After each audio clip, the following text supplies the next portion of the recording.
get in bed with his master's wife. He had opportunity to smooth that over by appeasing her and giving her what she wanted. He had opportunity, but he said, no, I will not sin against. And it wasn't Potiphar, it was, I will not sin against my God.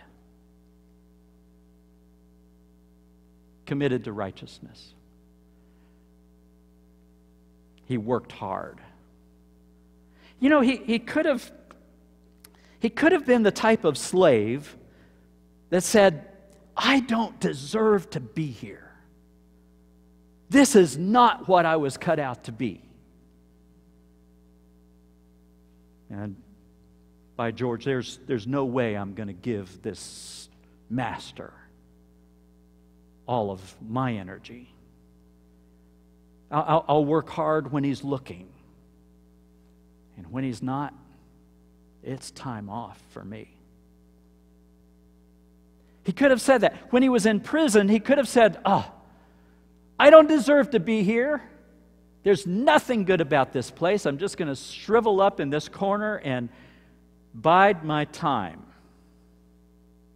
But he didn't do that. He made the most of the opportunity he had. Connie shared with our M&O the other day that excellence is making the most of what you have.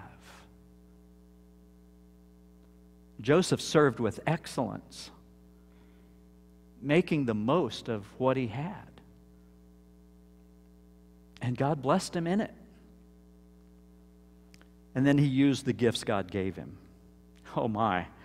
He must have had the gift of administration. Everywhere he went, Potiphar's house, Potiphar put him in charge. He didn't have to worry about anything except the food he ate.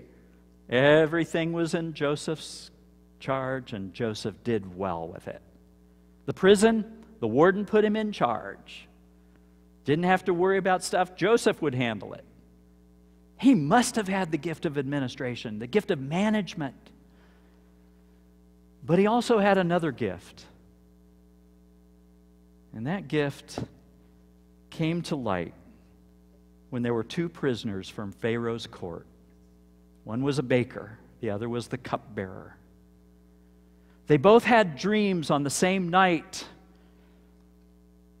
And one dream had to do with the cupbearer being restored to Pharaoh's service, and the other dream had to do with the baker being executed 3 days later. And both dreams came true.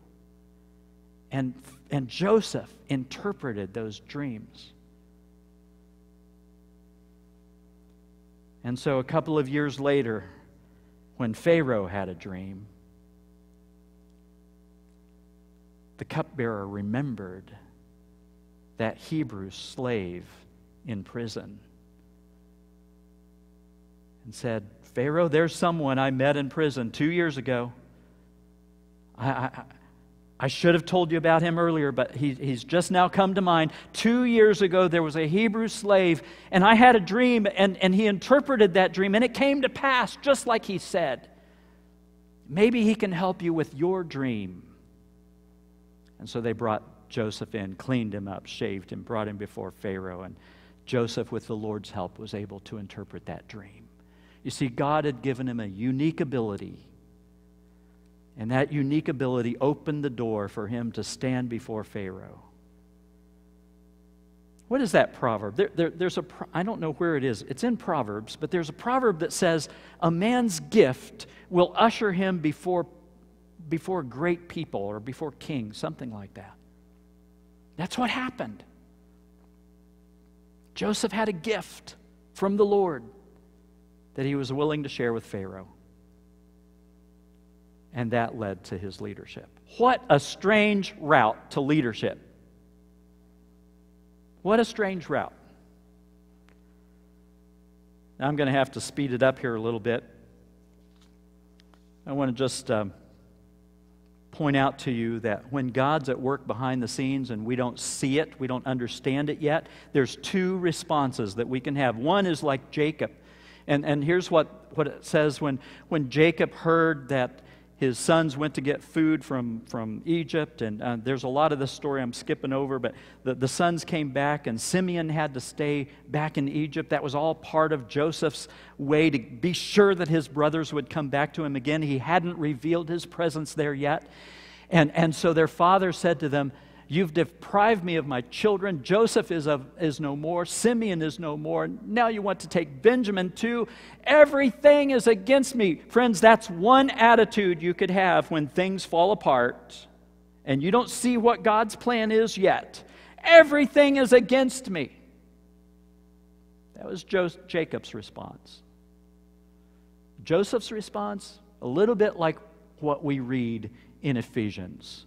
"Be very careful then how you live, not as unwise, but as wise, making the most of every opportunity." Making the most of every opportunity. Joseph didn't become bitter. He didn't sulk about. He didn't say, "Oh, I don't deserve this." But he drew upon the Lord's strength and wisdom with every challenge. And eventually, Joseph did begin to see the big picture. And we read that at the very end of this story, Genesis chapter 5. Here's what it says. "You intended to harm me,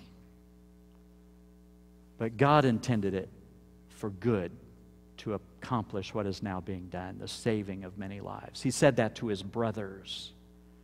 "You intended to harm me." That's the little picture. But God intended it for good, the saving of many lives. That's the big picture. And I want to just show you how that impacted even us. Because you see, there was famine in the land. And because of Joseph's leadership in Egypt, his brothers were saved. The very ones who wanted to kill him. His brothers were saved. That's the work of a God of grace.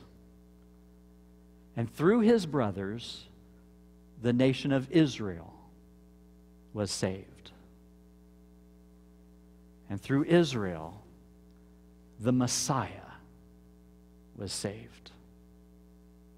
And through the Messiah, all who trust in him are saved. And friend, that includes you. Did you ever think about Joseph's suffering for those 13 years having to do with your salvation? In many ways, Joseph is a picture of Jesus, falsely accused, suffering for not because of his sin, but because of others. And then being placed in a position where he could save others. It's a picture of Jesus. But it was through Joseph's suffering and obedience and God elevating him